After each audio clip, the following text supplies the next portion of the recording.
नमस्कार दोस्तों, VK knowledge electrical में आप सभी का स्वागत है। कंपटीशन एग्ज़ाम्स के प्रीवियस पेपर लेकर हम एक बार फिर उपस्थित हैं। दोस्तों, ये पेपर हिमाचल प्रदेश एसएससी द्वारा लिया गया है। 24 सितंबर 2020 का ये पेपर है और टेक्नीशियन इलेक्ट्रिकल का पेपर है। दोस्तों, इसमें इलेक्ट्रिशियन ट्रेड थ्योरी से संबंधित कुल 120 क्वेश्चन है, जिसके क्वेश्चन नंबर 1 से लेकर 60 तक पार्ट फर्स्ट में हम सॉल्व कर चुके हैं और ये इसका पार्ट सेकंड है, जहां क्वेश्चन नंबर 61 से लेकर 120 तक अपन आज इस वीडियो में पढ़ने वाले हैं। यदि आपने 1 से लेकर 60 प्रश्नों तक का वो पहला वीडियो नहीं देखा तो उसको ज़रूर देखें। इस वीडियो में 61 से लेकर 120 तक अपने क्वेश्चन होंगे। सभी क्वेश्चन को लास्ट तक आप ज़रूर देखें। एक एक क्वेश्चन का विस्तार पूर्वक व्याख्या करेंगे और कारण सहित आपको उत्तर बताएंगे। जब आपको एक्सप्लेन करने का तरीका पसंद आ जाए तो वीडियो को लाइक कर देना, अपने फ्रेंड्स को आगे शेयर ज़रूर कर देना। आप यदि चैनल पर नए आए हो तो चैनल को सब्सक्राइब ज़रूर कर लेना। दोस्तों, एक तो पार्ट फर्स्ट में मैंने क्वेश्चन करवाया था, 52 नंबर क्वेश्चन आपने देखा होगा, तो उसके आंसर में थोड़ा मैं करेक्शन करवा देता हूँ। ठीक है, हमने उसमें करवा दिया था कि लाइन धारा से कम। सवाल ये है कि जब पैरेलल सर्किट हो और उसमें यदि रेजोनेंट हो जाए तो कैपेसिटर की करंट, देखो कैपेसिटर की करंट हो या इंडक्टर की करंट हो, लाइन करंट से हमेशा अधिक होती है। उस क्वेश्चन का आंसर अपना डी आएगा, मोर देन लाइन करंट आएगा। पर्टिकुलर करंट जब पूछ रहा है ना, वो ध्यान रखना, यानी लाइन करंट जो टोटल करंट होती है वो कम होती है और कैपेसिटर या इंडक्टर की जो करंट होती है वो अधिक होती है। सवाल पूछने का तरीका हमारी पूरी तरह से अपन समझ नहीं पाए थे, तो डी उत्तर आपको उसका करना है। चलिए आज के क्वेश्चन से स्टार्ट करते हैं, जहाँ क्वेश्चन नंबर 61 अपना स्टार्ट होगा। सवाल पूछा जा रहा है कि हाई वोल्टेज पर ट्रांसमिशन करने के हमें क्या क्या लाभ मिलते हैं। हम सब जानते हैं कई तरह के बेनिफिट्स हमें मिलते हैं, राइट। देखो, सबसे पहला तो ये कि पावर लॉस कम हो जाता है, ये सबसे अच्छा बेनिफिट है, सी ऑप्शन। और बी ऑप्शन भी सही है, it will reduce the voltage drop, voltage drop भी कम हो जाता है। देखो, जब दो ऑप्शन सही हो रहे हैं तो ऑल ऑफ अबव तो करना ही होगा, डी ऑप्शन की ओर जाएंगे। अब कुछ स्टूडेंट ए ऑप्शन में कंफ्यूज होंगे कि magnitude of current will be same. ध्यान रखना, यहाँ धारा की वैल्यू की बात नहीं कर रहा, वो मैग्नीट्यूड की बात कर रहा है। जो परिमाण होता है, आयाम बोलते हैं ना जिसको अपने एक तरह से, वो सेम रहेगा। हालांकि करंट की वैल्यू कम हो जाती है जब हाई वोल्टेज पे ट्रांसमिट करते हैं, क्योंकि आई बराबर पी अपॉन वी होता है, बट ये मैग्नीट्यूड की बात कर रहा है, इसलिए डी ऑप्शन की ओर जाएंगे। धारा का परिमाण में कोई परिवर्तन नहीं होगा, लाइन इम्पीडेंस कम होने से वोल्टेज ड्रॉप कम हो जाएगा, पावर लॉस कम हो जाएगा। इसीलिए तो आपने देखा होगा इंडिया में 400 केवी तक और 750 केवी तक ट्रांसमिशन होता है। चलिए नेक्स्ट क्वेश्चन की ओर चलते हैं। सवाल कह रहा है कि सिंगल फेज लाइन में 230 वोल्ट और 400 वोल्ट की दो सप्लाई है। जो 3 फेज की लाइन होती है उसमें 400 वोल्ट और सिंगल फेज की लाइन है उसमें 230 वोल्ट है, जो कि घरेलू डोमेस्टिक सर्किट और इंडस्ट्रियल लोड को देते हैं। यानी घरेलू परिपथों में 230 आती है और इंडस्ट्रियल लोड में 400 वोल्ट आती है। तो ये दोनों किसको रिप्रेजेंट करते हैं? दोस्तों, ये सेकेंडरी डिस्ट्रीब्यूशन की श्रेणी में आती है, ध्यान रखना। प्राइमरी डिस्ट्रीब्यूशन जो होता है वो 11 केवी वाली लाइन जो होती है ना, ये प्राइमरी डिस्ट्रीब्यूशन में आता है। 6.6 तक का जो होता है वो प्राइमरी डिस्ट्रीब्यूशन ही होता है। 4 तरह की लाइन होती है, primary transmission, secondary transmission, primary distribution, secondary distribution. तो ये सेकेंडरी वितरण में आएगा, बी ऑप्शन अपना इसका आंसर होगा। नेक्स्ट क्वेश्चन पूछ रहा है कि पिन इंसुलेटर कहाँ तक उपयोग कर सकते हैं, तो 33 केवी तक यूज होता है। सिंपल क्वेश्चन है, आई थिंक आप सबको ये पहले से पता भी था। नेक्स्ट क्वेश्चन पूछा जा रहा है कि हाई वोल्टेज जो ट्रांसमिशन लाइन होती है, conductors are suspended from tower, यानी जो चालक होते हैं, चालक जो होते हैं वो टावर से थोड़े से दूर लटकाए जाते हैं। ऐसा क्यों किया जाता है? हाई वोल्टेज की जो ट्रांसमिशन लाइन होती है उनमें टावर जो होते हैं वो स्टील के पोल होते हैं और सस्पेंशन टाइप या डिस्क टाइप बोल सकते हो आप, इंसुलेटर काम में लेते हैं। तो टावर से दूर लटकाने का होता है इंक्रीज क्लियरेंस फ्रॉम ग्राउंड, ज़मीन से जो क्लियरेंस होती है वो अपनी थोड़ी सी बढ़ जाती है, फ़ायदा मिल जाता है। क्वेश्चन का आंसर अपना ए होगा, increase clearance from ground. Next सवाल पूछा जा रहा है कि भारत में विद्युत शक्ति का स्थानांतरण किसके द्वारा होता है? इंडिया में ट्रांसमिशन जो होता है वो 3 फेज 3 वायर होता है और एसी के रूप में होता है, सबसे ज़्यादा ध्यान रखना, ठीक है। डिस्ट्रीब्यूशन जो होता है ना वो 3 फेज 4 वायर पर होता है, हमेशा ध्यान रखना, ठीक है। सिंगल फेज 2 वायर का डिस्ट्रीब्यूशन है, लेकिन ये डिस्ट्रीब्यूटर के बाद का होता है, कभी लाइन में नहीं गिना जाता। 3 फेज 4 वायर डिस्ट्रीब्यूशन का है, 3 फेज 3 वायर जो अपना है ये ट्रांसमिशन का है। नेक्स्ट क्वेश्चन पूछ रहा है कि हाई टेंशन लाइन जो high voltage, very high voltage की ओवरहेड लाइन होती है, उसमें चालक किस तरह के होते हैं। उसके चालक दोस्तों स्ट्रैंडेड चालक होते हैं, ठोस चालक कभी नहीं होंगे, ध्यान रखना। ठोस चालकों में स्किन इफेक्ट और कोरोना दोनों ही अधिक होते हैं, इसलिए स्ट्रैंडेड चालक लेते हैं, यानी ट्विस्टेड चालक आप बोल सकते हो इनमें। जैसे ACSR तार हो गया अपना, aluminium conductor, steel reinforced wire हो गया, तो स्ट्रैंडेड चालक होगा, ए ऑप्शन आएगा क्वेश्चन का आंसर अपना। नेक्स्ट सवाल पूछा जा रहा है कि ACSR चालकों में आमतौर पर उपयोग किया गया स्टील का कोर, पूरा नाम होता है एल्यूमिनियम कंडक्टर स्टील रेनफोर्स्ड, और इसमें एल्यूमिनियम के चालक होते हैं 7 से 8 ऊपर पतले वायर, और बीच में जो इसमें है वो स्टील के वायर होते हैं। ये कितने भी हो सकते हैं, अलग अलग होते हैं। जो बीच वाला वायर होता है वो गैल्वेनाइज्ड स्टील का होता है, हमेशा ध्यान रखना। GI बोलते हैं शॉर्ट में अपन इसको, गैल्वेनाइज्ड आयरन। नेक्स्ट अपना क्वेश्चन है कि गर्मियों में ट्रांसमिशन लाइन की जो शिथिलता, सेग बोलते हैं ना, जो अपन कैटनरी टाइप बोलते हैं, ध्यान रखना, सवाल पेपर में आ चुका है। 2 पोल के बीच में चालक जो है वो कैटनरी रूप में झूल क्यों जाता है, सेग के कारण ही होता है, यानी चालक में हम थोड़ी सी ढील दे करके रखते हैं। खुद ही कंपैरिजन कर रहा है कि विंटर और समर में क्या होता है, ठीक है। तो गर्मियों में जो है वो सर्दियों की अपेक्षा अधिक होता है सेग, गर्मियों में जो है वो फैलाव आता है, सर्दियों में सिकुड़न आती है, ठीक है। बी ऑप्शन करना है आपको, more than that in winter, सर्दियों की अपेक्षा गर्मियों में अधिक सेग होता है। नेक्स्ट क्वेश्चन है कि in a transmission line sag depends upon, जो झोल होता है ट्रांसमिशन लाइन का वो किस किस बात पर डिपेंड करता है, ठीक है। तो वो 4 कारकों जो ऑप्शन में दिए गए थे अपन को, तीनों पर डिपेंड करता है। वो सबसे पहला है विस्तार की लंबाई, विस्तार बोलें तो 2 पोल के बीच में स्पान कितना था, राइट। जब पोल के बीच में स्पान ज़्यादा रखेंगे तो सेग और ज़्यादा हो जाएगा। चालकों का टेंशन, चालकों पर तनाव यानी प्रतिबल वो कितना था, और चालक का वजन कितना था प्रति यूनिट के अकॉर्डिंग, तो डी ऑप्शन की ओर जाएंगे, all of the above. Next question कह रहा है कि 400 kV लाइन के लिए फेज टू फेज क्लियरेंस कितना होना चाहिए। दोस्तों 8 पॉइंट कुछ मीटर्स होता है ये, तो ए ऑप्शन की ओर जाएंगे। 132 kV की लाइन है, इसके लिए 6.2 मीटर होता है, तो ये अलग अलग है, वोल्टेज के अकॉर्डिंग होता है। फेज टू फेज जो है कंडक्टर्स, इनमें 8 मीटर का क्लियरेंस होना चाहिए, ए ऑप्शन की ओर जाएंगे।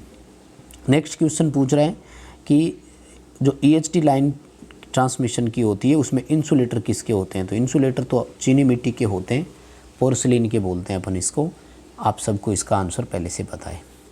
सवाल पूछा जा रहा है कि सस्पेंशन टाइप इंसुलेटर में पोटेंशियल ड्रॉप जो होता है वो कैसे होता है।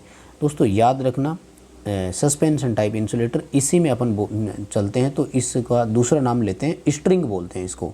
और आपने सुना होगा कि कहते हैं कि स्ट्रिंग एफिशिएंसी 100% होना, तो इसका मतलब क्या होता है, इसका मतलब होता है कि उस सस्पेंशन टाइप इंसुलेटर की प्रत्येक डिस्क पर पोटेंशियल ग्रेडियंट एक बराबर होना। हालांकि ऐसा कभी होता नहीं है, ये आप ध्यान रखना, ठीक है। तो ये अपनी जो सबसे लोवेस्ट डिस्क होती है उस पर मैक्सिमम होता है, ठीक है ना, maximum across the lowest disc, A option की ओर जाना है। निम्नतम डिस्क में सबसे ज़्यादा विभवपात होता है। इसका मतलब क्या होता है, पोटेंशियल ग्रेडियंट कभी समान नहीं होता, इसलिए स्ट्रिंग एफिशिएंसी एक इंसुलेटर की कभी भी 100% नहीं होती है। नेक्स्ट क्वेश्चन पूछा गया कि स्ट्रिंग की एफिशिएंसी को इम्प्रूव कैसे कर सकते हैं, सुधारक कैसे जा सकता है, तो वही बात आई ना अभी जो अपन कह रहे थे। इसके लिए 3 ऑप्शन होते हैं। एक तो है गार्ड रिंग का उपयोग करें। दोस्तों बहुत अच्छा क्वेश्चन है, ये ध्यान रखना। एक कोरोना रिंग होती है और एक गार्ड रिंग होती है। ये गार्ड रिंग इंसुलेटर पर लगती है। ये क्या होती है कि ये डिस्क को शॉर्ट करवाने के लिए होती है, आपस में ऐसे एक लगती है रिंग सी, उसको बोलते हैं गार्ड रिंग। और लॉन्ग क्रॉस आर्म का यूज करेंगे तब भी हो जाएगा। और ग्रेडियंट दी इंसुलेटर, इंसुलेटर की जो ग्रेडिंग होती है उनके भी कर सकते हैं। डी आएगा, एनी ऑफ द अबव, यानी तीनों में से किसी भी विधि का आप उपयोग करके एफिशिएंसी को सुधार सकते हैं। हालांकि वर्तमान में अपन गार्ड रिंग का उपयोग खूब करते हैं और इससे एफिशिएंसी को सुधारा जाता है। नेक्स्ट क्वेश्चन है कि जब कोरोना लॉसेज एक लाइन में हो तो लाइन के द्वारा ली गई करंट कौन सी होती है? नॉन साइनसॉइडल होती है। हिंदी में इसको एज या वक्रीय बोलते हैं। कोरोना होता क्या है? चालक के चारों ओर की वायु का ब्रेकडाउन होना ही कोरोना कहलाता है। तो उस ब्रेकडाउन होने के बाद उस चालक के आसपास भी धारा प्रवाह होने लग जाता है और वो जो करंट प्रवाहित होती है उसकी प्रकृति हमेशा नॉन साइनसॉइडल होती है। नेक्स्ट क्वेश्चन पूछा जा रहा है, ट्रांसमिशन लाइन में कोरोना किस बात पर डिपेंडेड होता है? दोस्तों वैसे तो कोरोना लाइन वोल्टेज पर भी डिपेंड करता है, इन्वायरमेंट पर भी डिपेंड करता है। जैसे उमस का मौसम है तो ऐसी सिचुएशन में ज़्यादा होगा, बट अपने तो ऑप्शन की बात करनी है। दिए गए ऑप्शन में से किस पर बात डिपेंड करेगा? तो फिर ए ऑप्शन की ओर जाएंगे। डायामीटर ऑफ द कंडक्टर, चालक के व्यास पर डिपेंडेड होगा। कैसे डिपेंडेड होगा? व्यास के लिए ये कहते हैं कि जितना ठोस होगा और यदि बड़ा होगा चालक तो उसके लिए कोरोना उतना ही अधिक माना जाता है। तो ए ऑप्शन की ओर जाएंगे, चालक के व्यास पर डिपेंड करता है। नेक्स्ट क्वेश्चन है कि अधिकतम कोरोना किस मामले में होगा? सवाल ये है कि कोरोना सबसे अधिक किस में होगा, और यहाँ जो अपन ऑप्शन देंगे ना ये वोल्टेज के अकॉर्डिंग ही दे सकते हैं। दोस्तों ध्यान रखना, कोरोना तब अधिक उत्पन्न होता है, कहते हैं कि जब 30 किलो वोल्ट या इससे भी अधिक वोल्टेज जब लाइन में हो तब। तो ऐसा सिचुएशन ट्रांसमिशन लाइनों का ही होता है। तो मैक्सिमम कोरोना जो है वो ट्रांसमिशन लाइन में होता है। डोमेस्टिक वायरिंग में तो कभी नहीं आएगा और सर्विस मेंस में भी कभी नहीं होगा। डिस्ट्रीब्यूशन लाइन में हो सकता है, जो 11 किलो वोल्ट या 22 किलो वोल्ट तक की लाइन अगर हो तो इनमें आ सकता है, पर 22 किलो वोल्ट की लाइन भी ट्रांसमिशन में ही आती है। डिस्ट्रीब्यूशन की लाइन 11 किलो वोल्ट से स्टार्ट होती है, राइट। तो बी ऑप्शन की ओर जाएंगे, ट्रांसमिशन लाइन के मामले में कोरोना मैक्सिमम होगा। नेक्स्ट क्वेश्चन पूछा जा रहा है, होलो कंडक्टर्स का उपयोग क्यों करते हैं? ट्रांसमिशन लाइन में खोखले चालकों का उपयोग 2 कारणों से करेंगे। एक तो स्किन इफेक्ट भी था, स्किन इफेक्ट भी चालक के व्यास पर निर्भर करता है, कोरोना भी चालक के व्यास पर निर्भर करता है। तो अपन को जो ऑप्शन दिया दोनों कर सकते हैं। अभी सी ऑप्शन की ओर जाएंगे, रिड्यूस कोरोना। कोरोना लॉसेज को कम करने के लिए होलो कंडक्टर्स यानी खोखले चालकों का हम उपयोग करेंगे। और स्किन इफेक्ट का भी बचाव हो जाता है खोखले चालकों का उपयोग करने से, क्योंकि वो भी स्किन इफेक्ट भी यही आता है कि सरफेस में चलता है, मध्य भाग में कोई धारा प्रवाहित नहीं होती। ओके, नेक्स्ट क्वेश्चन पूछा जा रहा है, बंडल्ड कंडक्टर्स आर यूज्ड। चालकों को हम बंडल के रूप में क्यों यूज करते हैं? एक ठोस चालक क्यों नहीं लिया और उनको भी ट्रांसपोजिशन और करते हैं? तो कई सारे ऑप्शन होते हैं दोस्तों, और इन्होंने तो काफ़ी क्वेश्चन पूछे हैं ट्रांसमिशन लाइन के, है ना। तो हिमाचल प्रदेश से आप में से कोई बिलोंग करता है तो उम्मीद करता हूँ अच्छे से क्वेश्चन करके आए होंगे। Transmission line very important chapter रहा है आपके लिए। तो इसके लिए देखो डी ऑप्शन की ओर जाना है आपको। कोरोना भी कम हो जाता है और लाइन का इंडक्टेंस जो है वो भी कम हो जाता है। हालांकि ये ऑप्शन पर डिपेंड करता है दोस्तों, ध्यान रखना कुछ जगह कोरोना वाला ऑप्शन नहीं देते हैं वो। तो reduce inductance of the line ये ऑप्शन कर सकते हो। लाइन की एफिशिएंसी में सुधार आ जाता है, कोरोना कम हो जाता है, लाइन लॉसेज कम हो जाता है। जो भी ऑप्शन आपको मिले कर सकते हो। खैर अभी हमें डी ऑप्शन की ओर जाना है, reduce corona loss and reduce line inductance. Next अपना क्वेश्चन, ट्रांसमिशन लाइन की लंबाई बढ़ने से उसकी कैपेसिटी पर क्या प्रभाव पड़ता है? लाइन की लंबाई के साथ धारिता बढ़ती जाती है। शायद आपको याद हो तो शॉर्ट ट्रांसमिशन लाइन में धारिता यानी लाइन की कैपेसिटेंस जो होती है वो नेग्लिजेबल मानते हैं, नगण्य मानते हैं। लाइन में कैपेसिटेंस जो होती है वो मीडियम और लॉन्ग ट्रांसमिशन लाइनों की ही मानी जाती है। तो अभी अपने क्वेश्चन का आंसर ए होगा, लंबाई के साथ ट्रांसमिशन लाइन की कैपेसिटी बढ़ती है। अगला क्वेश्चन आया कि transposition of transmission line is done to. Transmission जो लाइन होती है इनको ट्रांसपोजिशन क्यों करते हैं, यानी अपन एक दूसरे के ऊपर से क्यों गुजारते हैं या क्रॉस क्यों करवाते हैं? ठीक है, सिंपल सिचुएशन आएगी, सी ऑप्शन है। अगर आप सारे ऑप्शन भी पढ़ोगे तो आपका ध्यान भी सी ऑप्शन की ओर ही जाएगा कि disturbance to nearby communication circuit, यानी जो नज़दीकी परिपथ का कम्युनिकेशन है वो इसमें नहीं आएगा, उसमें इम्प्रूवमेंट अपने आ जाता है। सी ऑप्शन की ओर जाएंगे, नज़दीकी कम्युनिकेशन परिपथ में गड़बड़ी वाला। नेक्स्ट अपना क्वेश्चन है कि नो लोड की स्थिति में ट्रांसमिशन लाइन में एक करंट फ्लो होती है। ध्यान रखना इसको चार्जिंग करंट बोलते हैं और ये लाइन की कैपेसिटी के कारण होता है। ठीक है, बिना भार के कारण लाइन में धारा चलती रहती है और ये लाइन की कैपेसिटी के कारण होता है। ए ऑप्शन आएगा, धारिता प्रभाव करेंगे और इसको चार्जिंग करंट भी बोलते हैं और इसी वजह से लाइन में फेरेंटी प्रभाव भी उत्पन्न होता है। ठीक है, ए ऑप्शन की ओर जाएंगे। कैपेसिटिव इफेक्ट के कारण ट्रांसमिशन लाइन में धारा प्रवाह होती रहती है नो लोड सिचुएशन में भी। नेक्स्ट क्वेश्चन कह रहा है कि चार्जिंग करंट जो होती है ट्रांसमिशन लाइन में वो क्या करती है, तो वो लाइन लॉस को कम कर देती है। ए ऑप्शन की ओर जाएंगे। ठीक है, चार्जिंग करंट इसी को बोलते हैं। धारिता प्रभाव के कारण एक धारा चलती है नो लोड सिचुएशन में जिसको अपन चार्जिंग करंट बोलते हैं और ये लाइन लॉस को कम करती है। जो इस करंट की जो प्रकृति होती है वो इस तरह का एक वोल्टेज डेवलप करती है जो एडिटिव प्रकार का होता है, एडिटिव पोलरिटी का होता है, जुड़ने वाली ध्रुवता का होता है। तो उससे क्या होता है, रिसीविंग एंड की वोल्टेज जो होती है वो सेंडिंग एंड की वोल्टेज से फिर अधिक हो जाती है। यानी हम भेज रहे थे 400 किलोवोल्ट जबकि हमें वहाँ 410 किलोवोल्ट मिलेगा। यानी रिसीविंग एंड की वोल्टेज सेंडिंग एंड की वोल्टेज से हाई हो जाती है और इस प्रकार की घटना फिनोमेना को फेरेंटी प्रभाव कहते हैं और ये चार्जिंग करंट के कारण होता है। चार्जिंग धारा क्यों चली, लाइन की कैपेसिटी के कारण। लाइन में कैपेसिटी कैसे बढ़ी, लेंथ के कारण। लाइन की लंबाई बहुत होती है और ट्रांसमिशन लाइनें जो होती है ये तो 200 400 किलोमीटर तक जाती है। तो अभी हम ए ऑप्शन की ओर जाएंगे, लाइन लॉस कम हो जाता है। और अगला सवाल भी यही है जिसके बारे में तो मैं चर्चा भी कर चुका हूँ कि जब ओपन सर्किट हो या आगे लाइन पर हल्का लोड लगा हुआ हो तो रिसीविंग एंड की वोल्टेज जो है वो सेंडिंग एंड की वोल्टेज की अपेक्षा अधिक हो जाती है और इस प्रभाव को क्या कहते हैं, तो सी ऑप्शन की ओर जाना है। इस प्रभाव को हम फेरेंटी प्रभाव कहते हैं। ये फिनोमेना फेरेंटी कहलाता है। फेरेंटी नाम के वैज्ञानिक ने ही दिया था। इस पर पूरी कंप्लीट थ्योरी की क्लास हमने एक लगाई हुई है, आप फेरेंटी प्रभाव को जरूर पढ़ें।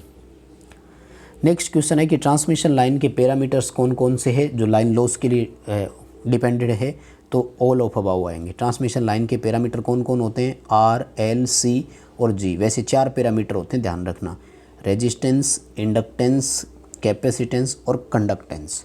शंट कंडक्टेंस बोलते हैं इनको। तो ट्रांसमिशन लाइन में 4 पैरामीटर होते हैं। हालांकि शॉर्ट ट्रांसमिशन लाइन में कैपेसिटेंस नहीं होता, शॉर्ट ट्रांसमिशन लाइन में 3 ही है, रेजिस्टेंस, इंडक्टेंस और कंडक्टेंस। धारिता नहीं होगा उसमें। नेक्स्ट क्वेश्चन है कि फीडर्स क्या है। फीडर कुछ नहीं है, बस केवल और केवल क्या है, तो फीडर वो होते हैं जो सप्लाई किसी को फीड करते हो, जो सप्लाई को लेकर जाते हो। तो ये होते हैं एक तरह के चालक जो किसी सब स्टेशन से सप्लाई लेकर आए और आगे किसी को फीड कर रहे थे। ये ओवरहेड पर लगे हुए चालक हो सकते हैं या फिर अंडरग्राउंड वाली केबल हो सकती है, दोनों में से कुछ भी हो सकता है। तो डी ऑप्शन की ओर जाएंगे, बोथ ए एंड बी ये फीडर के रूप में होते हैं। नेक्स्ट क्वेश्चन कह रहा है कि कौन सी वितरण प्रणाली सबसे ज़्यादा विश्वसनीय है। मोर रिलायबल जो होती है ये तो रिंग सिस्टम होता है अपना, सबसे अधिक यही विश्वसनीय प्रणाली मानी जाती है। ए ऑप्शन की ओर जाएंगे। डिस्ट्रीब्यूशन की 3 सिस्टम है, ट्री सिस्टम, रेडियल और रिंग। तो रिंग सिस्टम जो होता है ये ज़्यादा विश्वसनीय माना जाता है। नेक्स्ट क्वेश्चन है 3 फेज 4 वायर डिस्ट्रीब्यूशन जो होता है उस पर भार हमेशा अनबैलेंस लोड ही होता है, ध्यान रखना। क्योंकि डिस्ट्रीब्यूटर जो होता है इसने क्या किया कि आगे से अलग अलग लोड दिया है और ये डिपेंड करता है कंज्यूमर पर। तो किसी फेज पर कंज्यूमर ज़्यादा लोड ऑन करके रखते हैं, किसी फेज पर कम ऑन करके रखते हैं। बी ऑप्शन की ओर जाएंगे, अनबैलेंस लोड की ओर जाएंगे। अगला सवाल है कि primary distribution line are known as. प्राथमिक डिस्ट्रीब्यूशन जो होती है वो किस है, प्राइमरी डिस्ट्रीब्यूशन ही फीडर होता है, ध्यान रखना। जो 11 kV की लाइन आगे कहीं लेकर के जा रहे होते हैं यही फीडर होते हैं। ये आगे फीड करेंगे किसी को, जहाँ 11 किलोवोल्ट को 440 वोल्ट में स्टेप डाउन कर लिया जाता है। नेक्स्ट क्वेश्चन है कि कंड्यूट पाइप आमतौर पर किसकी सुरक्षा के लिए होते हैं। पाइप हमने क्यों लगाए, हम उन पर लगा सकते हैं जिन केबलों पर सीथ यानी आवरण नहीं था, और आर्मर्ड केबल के लिए भी हम प्रोटेक्शन के लिए यूज़ कर सकते हैं, पीवीसी केबल के लिए भी हम यूज़ कर सकते हैं। तो डी आएगा, ऑल अबोव। नेक्स्ट क्वेश्चन है कि रिंग वितरण मेन प्रणाली सबसे ज़्यादा विश्वसनीय है। अब देखो दोस्तों, 2 क्वेश्चन पहले तो ये पूछा अपन से कि कौन सी प्रणाली ज़्यादा विश्वसनीय है 86 नंबर में, और 90 नंबर क्वेश्चन में वो खुद ही बोल रहा है कि रिंग मेन डिस्ट्रीब्यूशन जो है वो ज़्यादा विश्वसनीय है, इसका कारण क्या है। तो देखो सीधी सी बात है, रिंग सिस्टम कैसे चलता है, यूँ चलता है ना, वो इसको फीड कर रहा है, वो इसको फीड कर रहा है, वो इसको फीड कर रहा है, राइट। तो ये क्या कहलाएगा अपना, दो या दो से अधिक आपूर्ति सोर्स के कारण जो होता है ये अपने रिंग डिस्ट्रीब्यूशन को ज़्यादा विश्वसनीय बनाता है। और नेक्स्ट अपना क्वेश्चन है कि अंडरग्राउंड केबल के सीथ के लिए हम किस धातु का उपयोग करते हैं। अंडरग्राउंड केबल में जो सीथ होता है वो पेपर का लेड का यानी शीशे का होता है। आपको केबल का नाम भी याद होगा, जैसे अपने पिलकस्टा केबल के बारे में पढ़ते हैं तो पेपर इंसुलेशन लेड कवर्ड, यानी जो कवरिंग होती है वो शीशा या शीशे की मिश्र धातु की होती है। नेक्स्ट अपना क्वेश्चन है कि केबल पर बेडिंग जो होती है उसमें क्या होता है। बेडिंग होती है आर्मरिंग के ठीक ऊपर का भाग, और ये जो अपने होती है ये जूट की हो सकती है, हेसियन टेप की हो सकती है, या फिर किसी भी ये फाइबर मटेरियल की हो सकती है। डी आएगा एनी ऑफ दीज, इनमें से कोई भी हो सकता है। नेक्स्ट क्वेश्चन है कि भूमिगत केबल के आर्मरिंग में उपयोग में लिए जाने वाला पदार्थ कौन सा है। आर्मर्ड जो होता है ये गैल्वेनाइज्ड स्टील का होता है, स्टील की तार हो सकती है या स्टील की टेप भी हो सकती है, ठीक है। पतले पतले वायर भी काम में ले सकते हैं और टेपिंग भी इसमें हो सकती है। तो डी ऑप्शन की ओर जाएंगे, आइदर ए और बी। और मोस्टली स्टील वायर ही देखने को मिलता है हमें, गैल्वेनाइज्ड स्टील वायर सबसे ज़्यादा होता है, फिर भी अगर छोटी हो तो उसमें टेप भी हो सकती है स्टील की। नेक्स्ट क्वेश्चन है कि अंडरग्राउंड केबल को यांत्रिक क्षति से कौन बचाता है। मैकेनिकल जो इंजरी होती है उससे प्रोटेक्शन के लिए आर्मरिंग काम में लेते हैं, और अभी अपन ने देखा है वो जीआई की होती है, गैल्वेनाइज्ड आयरन का होता है। नेक्स्ट क्वेश्चन पूछा कि पावर केबल में उपयोग किया जाने वाला चालकों का साइज। चालक साइज हमेशा करंट कैरिंग कैपेसिटी जो होती है उसके अकॉर्डिंग होता है, और ऑपरेटिंग वोल्टेज जो होता है वो उस पर इंसुलेशन का लेवल डिसाइड करता है। इंसुलेशन का साइज प्रचालन वोल्टेज पर, जबकि धारा के अकॉर्डिंग चालक का खुद का साइज डिपेंड करता है। सी ऑप्शन की ओर जाएंगे। नेक्स्ट क्वेश्चन है कि 460 वोल्ट 3 फेज 60 हर्ट्ज प्रणाली पर पावर फैक्टर क्या होगा, जहां एक एमीटर 100 एम्पीयर रीडिंग देता है और वाट मीटर 62 किलोवाट की रीडिंग देता है। दोस्तों 3 फेज सर्किट है, पावर बराबर √3 VL/IL cos फाई फॉर्मूले का आपको उपयोग करना है, आंसर आ जाएगा। पावर हमें दी है 62,000 वाट, 62 किलोवाट दिया, √3 होता है 1.732, लाइन वोल्टेज 460, लाइन करंट का मान 100 एम्पियर। जब कोस फाई का मान निकालना है तो इन सब का आपको इसमें भाग देना है, कैलकुलेशन करके उत्तर का मिलान करना, 0.78 आएगा। यानी 62,000 में आपको भाग देना है, लगभग 79,000 का भाग देना है। 460 × 100 × 1.732 करोगे तो लगभग ये 80,000 के आसपास आएगा। पावर फैक्टर 0.78 आंसर में आ जाएगा। नेक्स्ट क्वेश्चन है कि किसी विशेष शक्ति के लिए परिपथ द्वारा ली गई धारा मिनिमम होगी जब पावर फैक्टर, साथियों बहुत बार ये क्वेश्चन मैं करवा चुका हूँ। इकाई पावर फैक्टर पर धारा हमेशा मिनिमम होती है। पावर फैक्टर लैगिंग हो या लीडिंग हो, करंट हमेशा अधिकतम होती है। यानी लैगिंग पावर फैक्टर पर भी धारा निर्धारित मान से अधिक होती है, लीडिंग पावर फैक्टर पर भी धारा निर्धारित मान से अधिक होती है। एक में बस फर्क इतना सा आता है कि पिछड़ी हुई प्रकृति का है, दूसरे में सुधरी हुई प्रकृति का होता है। तो मिनिमम करंट हमेशा इकाई पावर फैक्टर पर होती है। नेक्स्ट क्वेश्चन है कि कुल केवीए से किलोवाट का सरल घटाव केवीआर के बराबर हो जाता है, परिपथ का पावर फैक्टर कितना है। देखो सवाल क्या है, सवाल ये कह रहा है कि जब हमने केवीए में से किलोवाट को साधारण रूप से घटाया, यानी गणितीय रूप से घटाया, सदिश योग से नहीं घटाया, तो वो KVAR के बराबर आ गया। ऐसा कब होगा भाई, ऐसा तब होगा जब फेज अंतर 90 डिग्री हो, पावर फैक्टर का मान 0 हो।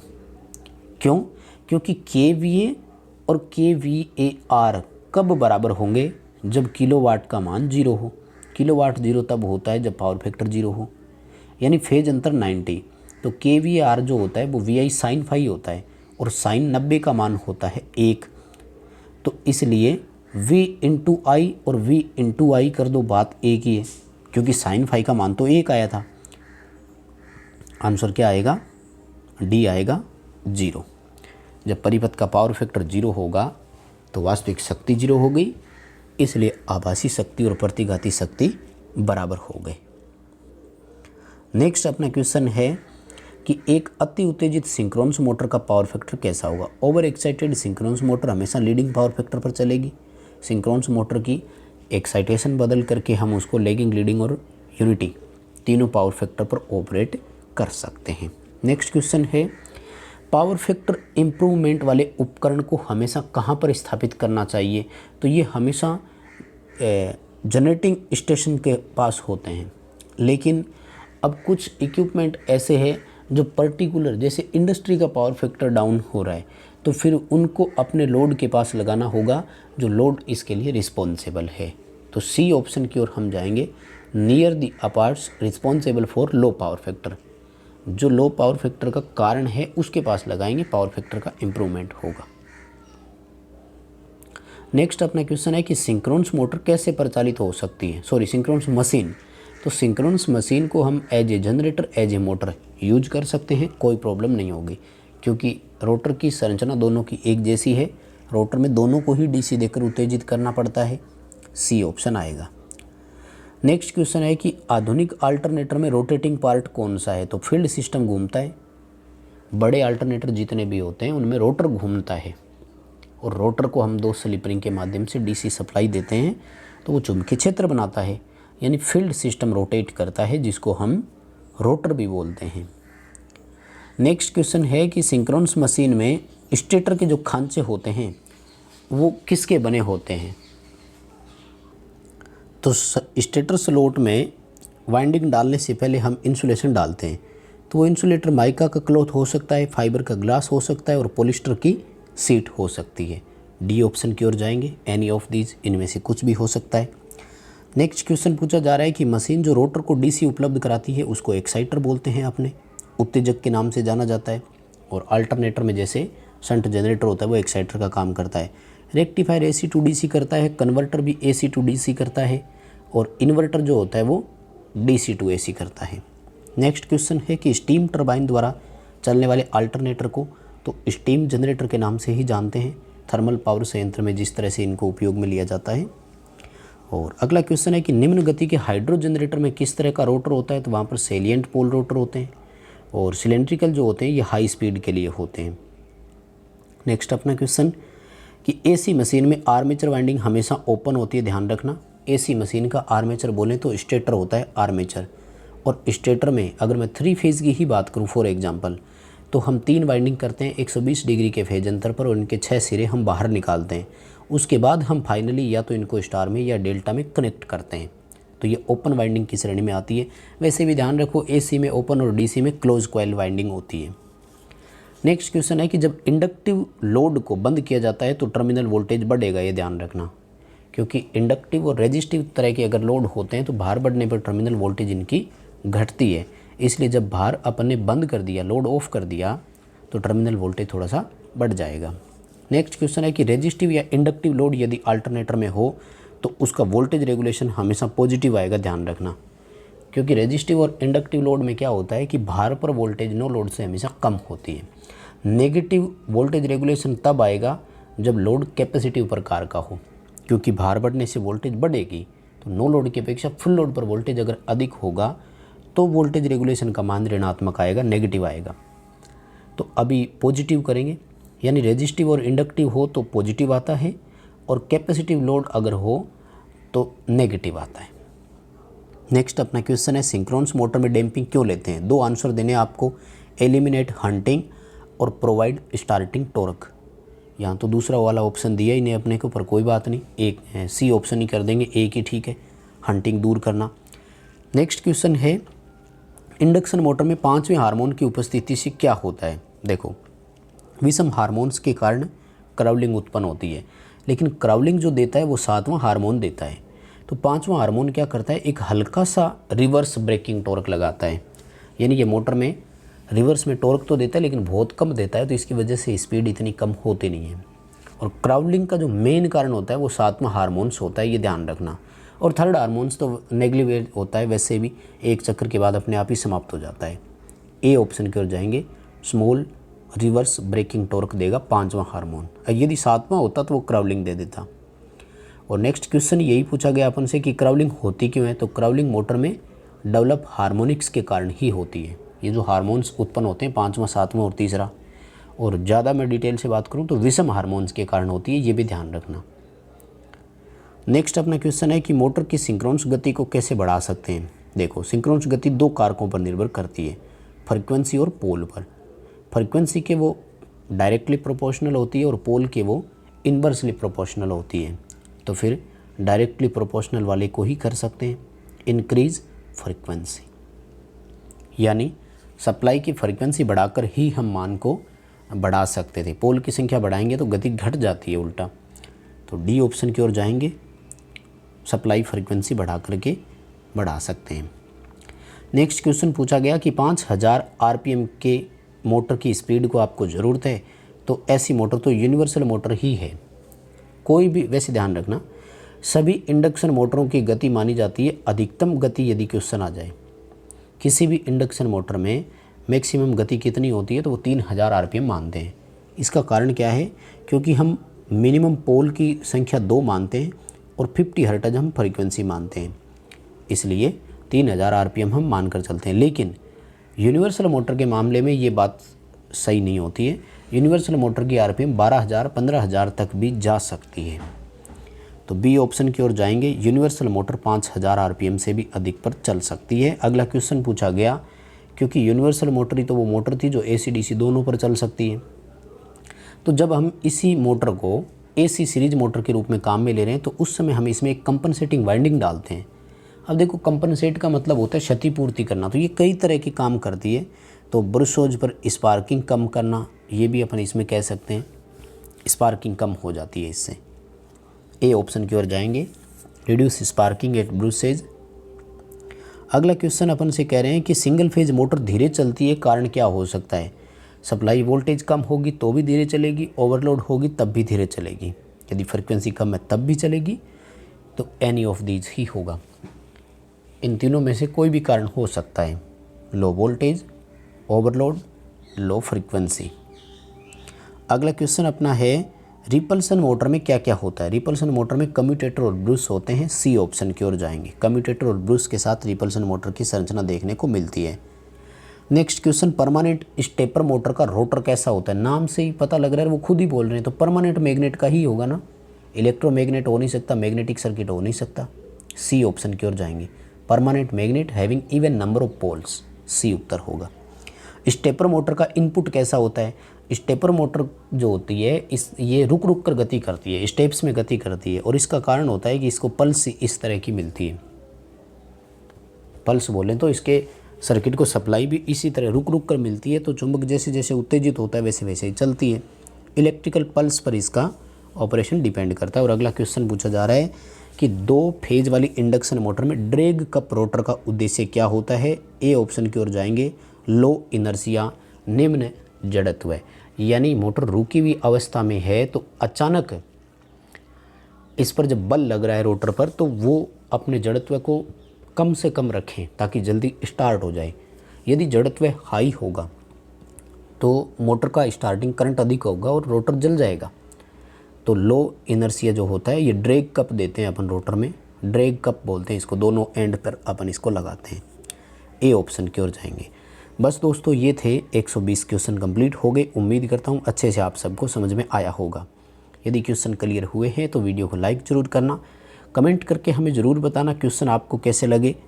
चैनल पर नए हो तो सब्सक्राइब ज़रूर कर लेना चैनल को, और अपने फ्रेंड्स को इस वीडियो को शेयर ज़रूर करना। और पार्ट 1 आपने यदि नहीं देखा तो ज़रूर देखें।